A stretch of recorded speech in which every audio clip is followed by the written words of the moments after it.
केवल राजनाम आप थोड़ा बता सकते हो कि आपके किन लोगों को हिंदी थोड़ा समझ आता है, थोड़ा हाथ उठाएंगे।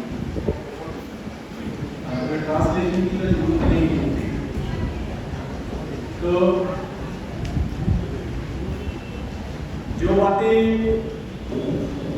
एक से नहीं की, मैं उन बातों को दोहराना नहीं चाहूँगा।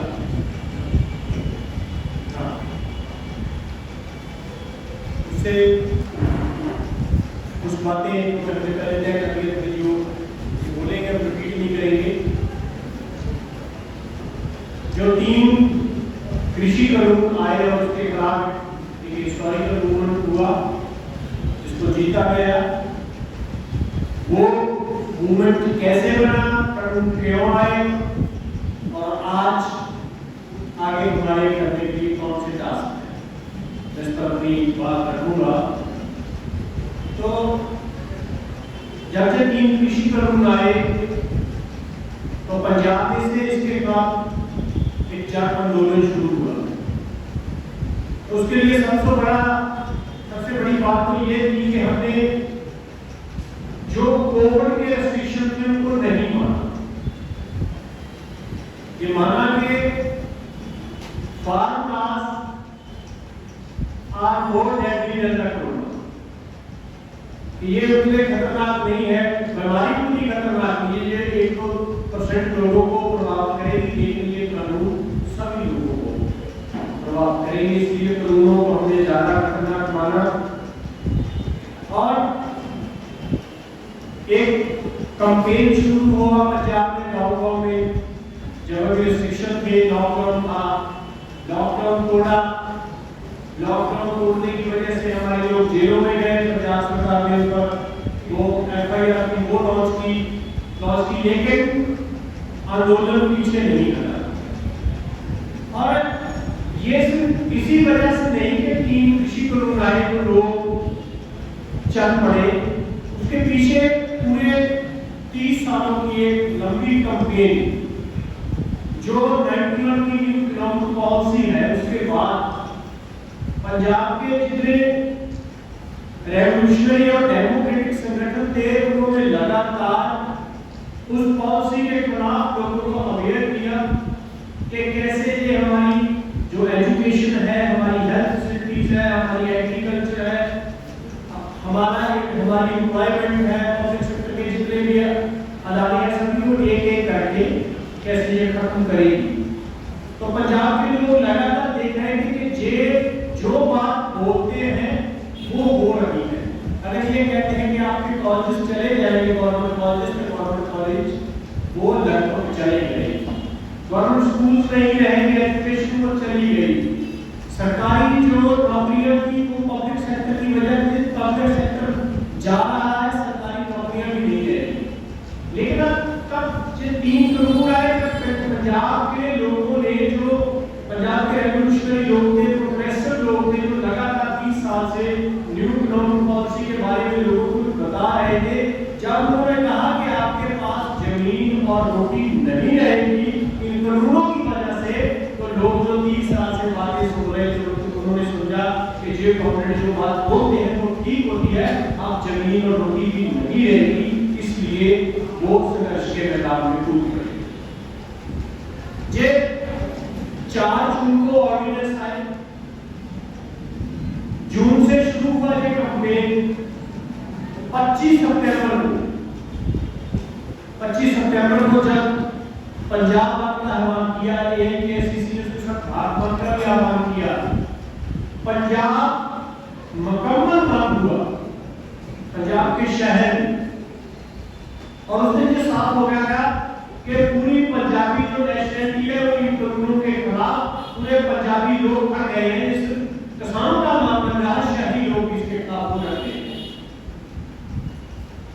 और जो इसके बारे में कैंपेन चला उसमें हम समझाने के लिए कामयाब रहे कि ये कृषि कानून जो है, हम जो मानते थे कि ट्रिपल मर्डर कॉन्स्पिरेसी है, इसमें 3 लोगों का मर्डर होगा, किसानों का, मजदूरों का और कंज्यूमर का।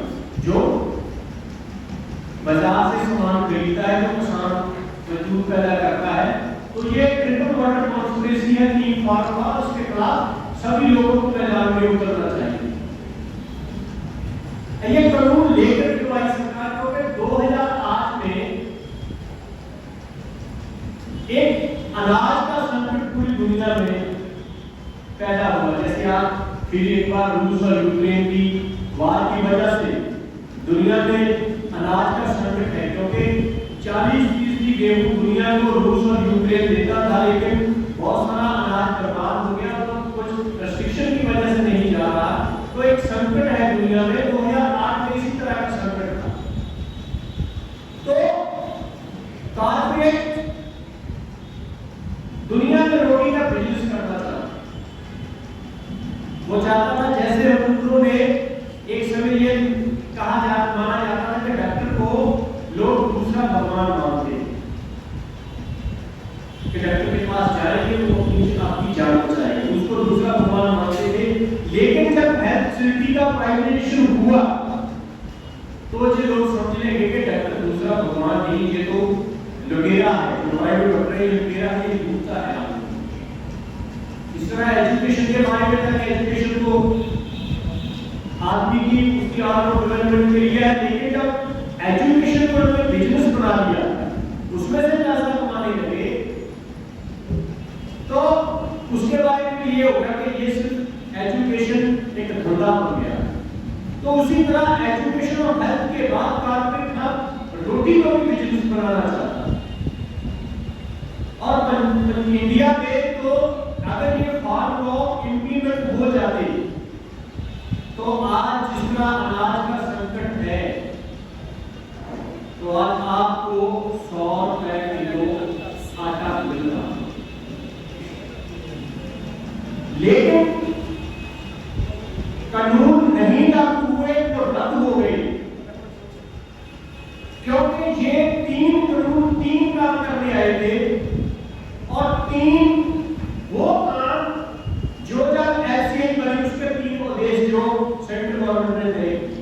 एक तो ये कि किसान से सेंट्रल गवर्नमेंट अनाज खरीदेगा, दूसरा कि उसको सपोर्ट करेगा,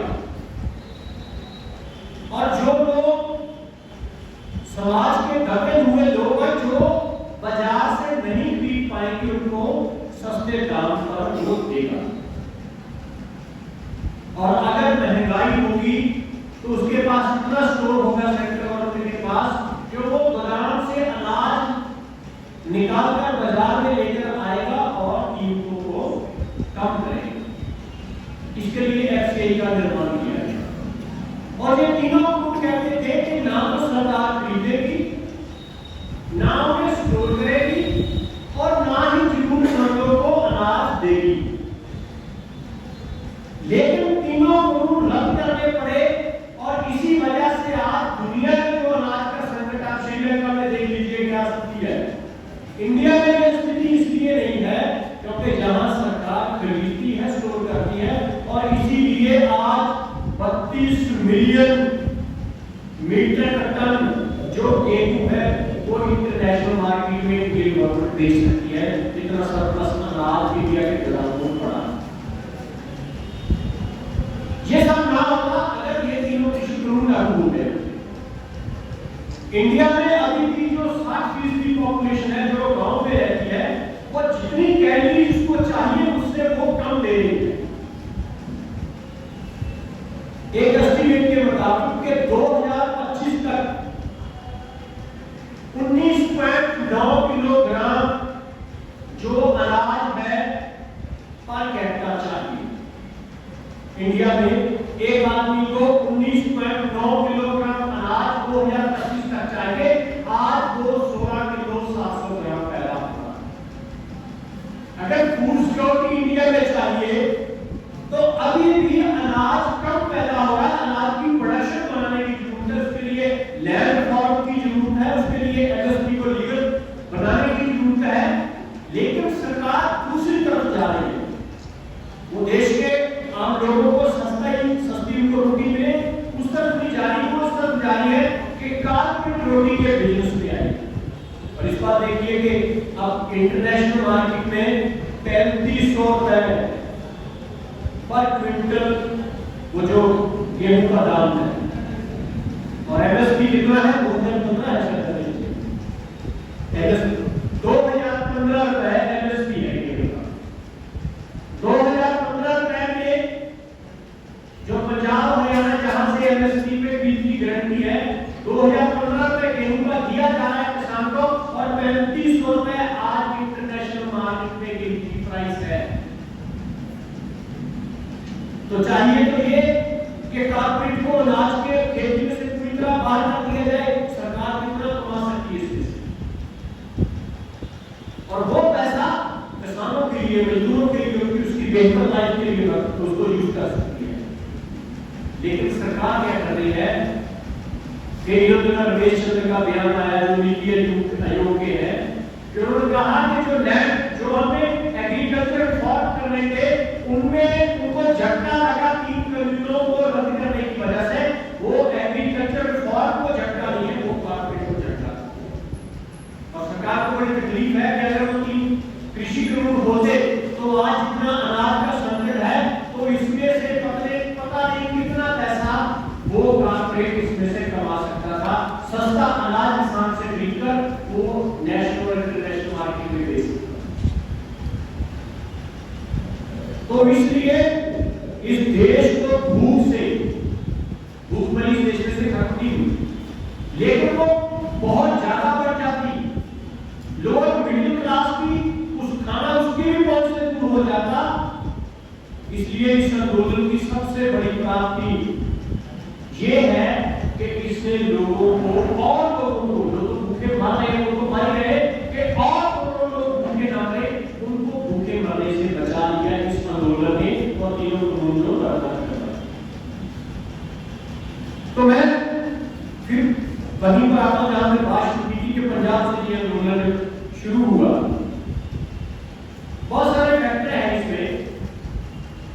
एपीएमसी एक्ट 2006 में बिहार में से खत्म किया है, वो सेम पंजाब में 2020 में बदलने जा रहे हैं। इसी तरह का मूवमेंट 2006 में से बिहार में से खड़ा होना चाहिए था, लेकिन वो खड़ा नहीं। वही काम जो वो पंजाब और हरियाणा में कर दिया है, वो मूवमेंट खड़ा हो गया। उसका एक कारण तो वहां पर जो रेवोल्यूशनरी लेफ्ट है उसने जो लंबा समय काम किया है और लगातार फाइट किया। बहुत सारे किसान आंदोलन इस आंदोलन से पहले पंजाब में हुए। लगातार किसान हर एक को सामने एक बड़ा किसान आंदोलन पंजाब की धरती पर होता रहता है, इसलिए पंजाब के लोग इसके खिलाफ खड़े हुए। और इसमें एक फैक्टर जो पंजाब की हिस्ट्री और ट्रेडिशन का गया, पंजाब की हिस्ट्री और ट्रेडिशन जो लड़ने की बात करती है, कि जाबर के खिलाफ लड़ने की बात करती है। और इसमें एक और हिस्टोरिकल फैक्टर है, वो ये है कि पंजाब वर्सेस दिल्ली के कंट्राडिक्शन है हिस्ट्री में। क्या पंजाब के लोगों के चेहरे ये है कि दिल्ली हमारी दुश्मन है, इसलिए जब दिल्ली की हुकूमत ने ये किया, क्योंकि पंजाब सबसे लास्ट अंग्रेजों के कब्जे में है। क्योंकि जितने हम वहां पर आते थे वो ग्राउंड से आते थे। ये पहली बात है कि अंग्रेज समुद्र की तरफ से आए, और सबसे लास्ट में वो पंजाब पहुंचे। तो अगर इसलिए सबसे पहले वो गुलाम बनाया और सीधे, तो वो दिल्ली से गए हुए लोग थे। दिल्ली से एक कंट्राडिक्शन है पंजाब की, उनको लगता है कि ये कभी भी पंजाब की नहीं हुई है। ये एक जो एक राष्ट्रवाद बीजेपी आरएस खड़ा करती है ना, कि पाकिस्तान को दुश्मन है, पाकिस्तान ये करता है वो करता है। आपको ये कुछ लोगों को बात अजीब लग सकती है, पंजाब में लोग पाकिस्तान को कम और दिल्ली को ज्यादा दुश्मन मानते हैं। तो मेरे पाकिस्तान हमारा दुश्मन नहीं है, हमारी दुश्मन दिल्ली है। इसलिए वो है कि इसको हटाना है। इसलिए कोई रिस्ट्रिक्शन उनको 400 किलोमीटर तक रोक नहीं पाई जब वो दिल्ली पहुंचे। और जो कुछ लोगों को लगता है कि ठीक है जी के आंसू ने रोड प्ले किया, लेकिन उन्होंने गाजीपुर पर हमला क्यों किया? उनको पता था कि सिंधु पर टिकरी पर वो लोग बैठे हैं जो 400 किलोमीटर लड़ते आए हैं, उनको नहीं उठा पाएंगे। उन्होंने कमजोर मोर्चे पर हमला।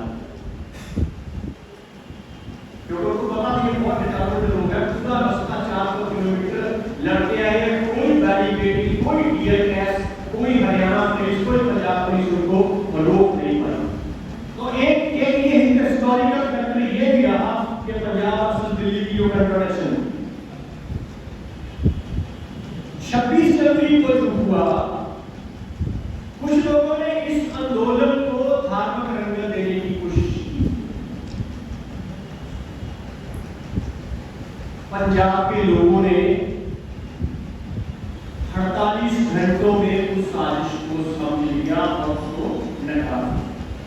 उन्होंने कहा जो किसान लिबरेशन, जो एसपीएम फैसला करेगा उसके साथ खड़े होंगे, क्योंकि वो देख चुके पंजाब में कि पंजाब में जब फेडरलिज्म की लड़ाई चली, इससे पहले जब पंजाब के जो पानी की बात चली, पंजाब की जो पंजाबी बोलते जो एरियाज वो हरियाणा में रह गए उसकी बात चली, जो स्टेट्स हैं उनको ज्यादा क्या होना चाहिए, सारी पावर सेंटर के पास नहीं होनी चाहिए। इन बातों पर जब फाइट चली पंजाब में, तो जब उस आंदोलन में धार्मिक एंगल ले दी गई तो उसका पंजाब में बहुत नुकसान हुआ। वो लोग सेम इस बार करना चाहते थे, एक बार फिर लोगों की लड़ाई को धर्म की लड़ाई बनाना चाहते थे, लेकिन उस लड़ाई को लोगों ने नकार दिया और वो बीजेपी की सबसे बड़ी साजिश थी। 22 जनवरी की जो लास्ट मीटिंग थी तोमर के साथ उसने कह दिया कि 26 की आप अपनी तैयारी करो, हम अपनी तैयारी करते हैं। तो उनकी तैयारी वो थी जो उन्होंने 26 जनवरी को लास्ट डे पर कर दिया। फाइट बाहर की नहीं, फाइट मोर्चे के अंदर भी है। मोर्चे में 3 ट्रेंड थे। एक ट्रेंड वो था जो कहता था कि जो मिलता है ले लो बस। जैसे बहुत ये बात मीडिया में भी आई कि पंजाब के जो 32 संगठन थे कि जब 20 जनवरी की मीटिंग में ये हुआ कि 17 संगठन ये चाहते हैं कि कानून रद्द करवाने हैं, 15 ये चाहते हैं कि अपने संशोधन करवाने से। उन्होंने सेंट्रल गवर्नमेंट ने कहा जो संशोधन करवाना चाहते हैं करवा सकते हैं, और जो कुछ ये कहते हैं कि रेवोल्यूशनरी लेफ्ट का क्या हो रहा है, तो जितने रीजन्स थे वो सभी संशोधन पर लड़ेंगे, और जितने रेवोल्यूशनरी फोर्सेस थी, चाहे वो हमारा संगठन था, काउंटर नेक्स्ट का संगठन था, ये सभी संगठन इस बात पर लड़ेंगे कि कानून को रद्द करवाना है। इससे एक कदम पीछे रेवोल्यूशनरी लेफ्ट ने एक रोल ले लिया वहां पे।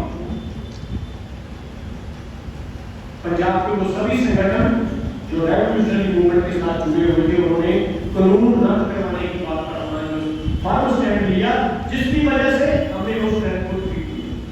और एक ट्रेंड वो था जो जितनी एंटी मोर्चा फोर्सेस थी उनके साथ फ्रेंडली था, उसको मोर्चे की परवाह नहीं थी, उसको परवाह जो मोर्चे को खराब करने वाले लोग थे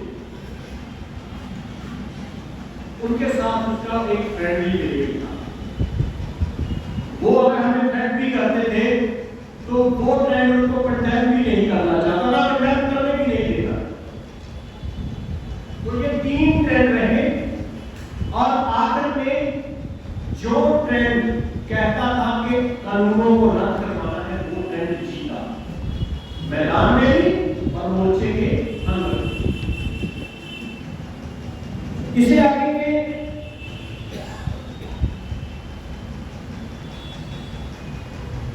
जो इससे लेसन हम क्या लेते हैं, सारी मूवमेंट से लेसन हमें क्या लेसन लेना चाहिए। एक तो ये एक बहुत बड़ा काम हुआ है कि इससे पहले ये माना जाता था कि फासिज्म को हराने के लिए जो मजदूर जमातें हुए अहम जो रोल प्ले करती है, फर्स्ट टाइम हुआ कि फासिज्म को हराने में जो पीसेंट थे उसने एक बहुत बड़ा रोल एक फासिस्ट गवर्नमेंट को पीछे थे। उसका जो फासिस्ट एजेंडा था उसको ब्रेक कर पिछले 7 साल में उन्होंने वो 370 को तोड़ा,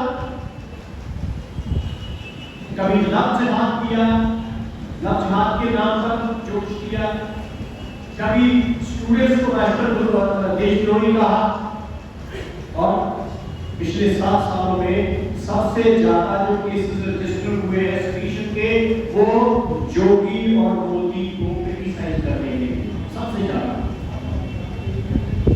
मोदी और योगी को क्रिटिसाइज FIR सब्मिशन की हुई है इस देश में कि और किसी काम की। तो इस लेवल तक एक गवर्नमेंट जिसके आगे जितनी जो पार्लियामेंट्री पार्टीज थी, जो पार्लियामेंट्री ऑपोजिशन थी, वो एकदम झुका हुआ था। पार्लियामेंट्री जो ऑपोजिशन थी उसको नहीं हरा पा रही थी। और आप देखिए कि जो अभी भी ये लोग मानते हैं, जो इससे वहां से तय करते हैं कि चुनाव में मोदी जीत रहा है, उनको ये चीज देखनी चाहिए। कुछ लोग कहते हैं कि ऑपोजिशन के पास चेहरा नहीं है।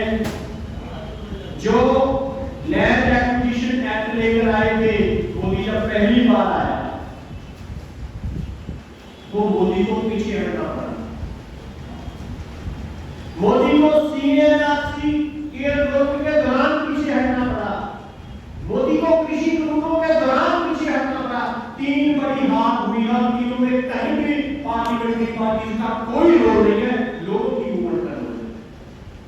इसलिए कि फासिस्ट ऑर्गेनाइजेशन को हराना है तो एक स्ट्रॉन्ग मिलिटेंट पीपल्स मूवमेंट खड़ी करनी पड़ेगी। वो जो ऑपोजिशन की पॉलिटिकल पार्लियामेंट्री पार्टी है वो इस फासिस्ट ऑर्गेनाइजेशन को नहीं हरा पाएगी। और ये तीनों दोनों का कोई चेहरा नहीं रहा, ये चेहरा नहीं रहा। इसलिए एक तो ये इससे लेसन हमें ड्रॉ करना चाहिए। ये पार्लियामेंट के दौरान इलेक्शन के द्वारा इसको हराया जा सकता, नहीं हराया जा सकता, ये अलग बात है। लेकिन इसके एजेंडे को इनको पीछे धकेला जा सकता है और वो पीपल्स मूवमेंट के साथ धकेला जा सकता है, जो कृषि करोड़ों के आंदोलन के बाद साफ है। इसकी और क्या प्राप्ति है? ये भी इस आंदोलन की प्राप्ति है कि आप और हम, आप सभी और हम इकट्ठे बैठे इस बात पर चर्चा करें। ये भी एक प्राप्ति है। अगर ये आंदोलन जीता ना हुआ होता तो शायद आज इकट्ठे होकर इस पर चर्चा करें। और इसने पंजाब और हरियाणा की जो कंट्रोवर्शियल लंबा समय खड़ी की रूलिंग क्लास पार्टी ने, उसने पंजाब और हरियाणा में भाईचारा रखा। यही नहीं, मुजफ्फरनगर रैली जब हुई, पंजाब में बहुत सारे क्षेत्र में से लोग, जहां से ऑपोजिशन ने खुद भी जोर नहीं लगाया, चलो कोई बात नहीं, जाएंगे, अपने आप लोग आए। उनको लगा कि हाँ इनको यूपी में भी रहा। इतनी बड़ी यूपी किसानों में धारा 4 इससे ऊपर। और इस आंदोलन की यह भी प्राप्ति है कि फासिस्ट जो औरतों को कमजोर मानता है, ये समझता है कि औरतों का काम सिर्फ बच्चे पैदा करना है, हरियाणा की औरतों को इस आंदोलन में मैदान में लेकर खड़ा है। 8 मार्च को जब इंटरनेशनल वीमेन डे मनाया गया तो कोई भी आदमी के पास बैठने की जगह नहीं थी, सिक्योरिटी की स्टेज के पास औरतें ही औरतें। और उसमें से हरियाणा की औरतें बहुत बड़ी संख्या में आई। और जब ये माना जाता था कि ये जान है, ये दर्द है, ये जीत गई, वो अब वो कितनी विजिबल होगी आने वाले दिनों में, वो चेंज कितनी हो पाएगी वो एक अलग बात है। लेकिन आंदोलन के दौरान वो चीज दिखी कि जो एक कंट्रोवर्शियल की, ये कहीं ना कहीं कम थी। जिन लोगों को एक दूसरे के खिलाफ खड़ा करके बीजेपी आरएसएस राज करना चाहती है, उनको एक साथ उन्होंने खड़े होकर बीजेपी के पांव उखाड़ दिए। तो ये एक और लेसन है इस मूवमेंट से, हमें वो लेना चाहिए। और एक बात और, इन दिनों में पंजाब के बहुत सारे संगठन चुनाव में चले गए, उस चुनाव में चले गए, कुछ उनके खिलाफ दुष्प्रचार करने लगे। लेकिन हमारे संगठन ने और संगठन ने पूरी कोशिश कर रहे हैं कि एसकेएमटी पंजाब में यूनिटी उसी तरह बने, और इसमें हम काफी हद तक कामयाब हो चुके हैं। काफी लोग इलेक्शन में गए थे, उनमें से हमने 14 ऑपोजिशन को वापस बुला लिया है कि आप छोड़ो इलेक्शन को, आप स्ट्रगल में आओ। वो हमारे दो संगठनों की लगातार कोशिश की वजह से एक ब्रॉडर यूनिटी, जिसकी वजह से हम जीत पाए। अगर फासिस्ट ऑफेंसिव को हराना है तो एक उसी तरह की यूनिटी को फिर हमें प्राप्त करना होगा। उसके लिए हम लगातार कोशिश कर रहे हैं और ये यूनिटी, ये बड़ा नेशनल सभी के लिए तभी चल पाती है अगर कोई भी ऑर्गेनाइजेशन जो उसकी पॉलिटिकल लाइन है उसको फोर्स कर, उसको जो जबरदस्ती लागू करने की कोशिश ना करे। जिन लोगों ने कोशिश की वो मोर्चे का इशू है। लाइन जो ऑब्जेक्टिव रियलिटी है उसके अकॉर्डिंग हो, ना कि जो आपने लाइन तय कर ली है वही आपने इंप्लीमेंट कर रही है। ज्वाइंट स्ट्रगल में जो एक बार की पुस्तिकी बने उसके मुताबिक आपको एक्शन तय करने होंगे। बहुत सारे इस तरह का ट्रेंड भी था मोर्चे में, लोग कहता था कि इसमें मिलिटेंसी आनी चाहिए। हमने कहा कि हम मोर्चे में अगर डिवीजन होगी तो इस बात पर तो हो सकती है कि कानून रद्द करवाने हैं या संशोधन करवाना है। हम अगर कहीं भी रह जाए हम कानून रद्द करवाने का करेंगे, लेकिन वो ये कहे ये तो गांधीवादी तरीका है लड़ने का, ये एक्शन कमजोर है, ये एक्शन तीखा नहीं है। एक्शन के नाम पर हम डिवीजन नहीं है। हम अगर मोर्चा कानून रद्द करवाने के लिए उससे इतना तो होगा हम डिवीजन भी नहीं जा सकते कि नहीं हमें कानून रद्द करवाना, लेकिन एक्शन के नाम पर हम यूनिटी को ब्रेक नहीं करेंगे। हमारी इच्छा के मुताबिक एक्शन तय हो या ना हो, ज्वाइंट मूवमेंट के लिए इस बात को हमेशा ध्यान में रखना चाहिए। चलिए बहुत सारी जगहों पर ज्वाइंट मूवमेंट इसलिए टूट जाती है कि एक्शन में ये एक्शन ऐसे करना था, ऐसे करना था। इस बात में अगर हम ना पड़े, अगर ये लेसन हम ले लें तो हम अच्छी ज्वाइंट मूवमेंट्स कर सकते हैं इंडिया में और इस फासिस्ट ऑर्गेनाइजेशन को पीछे धकेल सकते हैं। इसके अलावा एक और एक्सपीरियंस जो हमने अपनी ऑर्गेनाइजेशन में किया कि ये माना जाता था कि जो फार्मर्स लीडर होते हैं वो बूढ़े होते हैं। हमने पंजाब में अपने संगठन का यूथ विंग इस कानूनों के आने से पहले एस्टैब्लिश किया और ये हमारे संगठन का एक फैसला था कि जब सरकार से नेगोशिएशन होगी उसमें मैं जाऊंगा, जबकि हमारे प्रेसिडेंट जा सकते हैं, मैं वाइस प्रेसिडेंट हूं। तो वो हमारा एक्सपीरियंस बहुत कम चल रहा। हमारे पास बहुत सारी जगहों से जो पीरियड में से कुछ यंग लोग आए हैं और जो बहुत सारी हमारी डिस्ट्रिक्ट बेस में है। हमारी स्टेट कमेटी में 4 लोग वो है जो अंडर 40 है। इतने कम उम्र के लोगों को कोई किसान लीडर शायद नहीं मानता था, लेकिन इस आंदोलन की ये भी एक अचीवमेंट रही कि ये भी हम एस्टैब्लिश करने में सफल हुए कि जो लीडर है वो यंग भी हो सकते हैं। तो एक दो बातें और मैं अपनी जगह दूंगा कि एक इस आंदोलन में हम मानते हैं कि हमारी वीकनेस रही कि ये आंदोलन, जैसे हमें ये कहा कि किसान वो मानता है कि उसका दुश्मन अंबानी है, अडानी है, जिंदल है, मित्तल है। वो कारपेट के एक हिस्से को समझता है, लेकिन उसका दुश्मन अम्पेयरिज्म है, उसका दुश्मन साम्राज्यवाद है। ये हम बात एस्टैब्लिश नहीं कर, ये नहीं समझा। अगर हम ये बात समझा लेने में कामयाब हो जाए, अगर हम फ्यूचर टास्क की बात करें आगे की मूवमेंट्स, तो फिर अगर ये जो न्यू गवर्नमेंट पॉलिसी है वो एजेंडे में ले आए कि इस पॉलिसी को रिवर्स करना, जो अम्पेयरिज्म है वो हमारे देश का दुश्मन है, तो फिर एक जो लोग पार्लियामेंट्री चेंज की तरफ जाते हैं, तो लगता है शायद चुनाव के रास्ते से कुछ चेंज आ जाएगी, तो उनको हम उनकी जो पॉलिटिकल कॉन्शियसनेस लेवल है उसको अगर इतना अपडेट कर दे तो उनको बता दें कि उसका एनिमी कौन है, उसका दुश्मन कौन है। उसका दुश्मन आप कारपोरेट शक्ति की जगह ये आ जाएगा कि जो बिजनेस है वो उसका दुश्मन। इसलिए कृषि कानून रद्द होने से उसका मसला हल नहीं हुआ, पॉलिसी में है, दुश्मन नहीं है, दुश्मन नहीं हारा वो उसके पीछे आया। तो ये आगे की मूवमेंट में हमें एस्टैब्लिश करना चाहिए।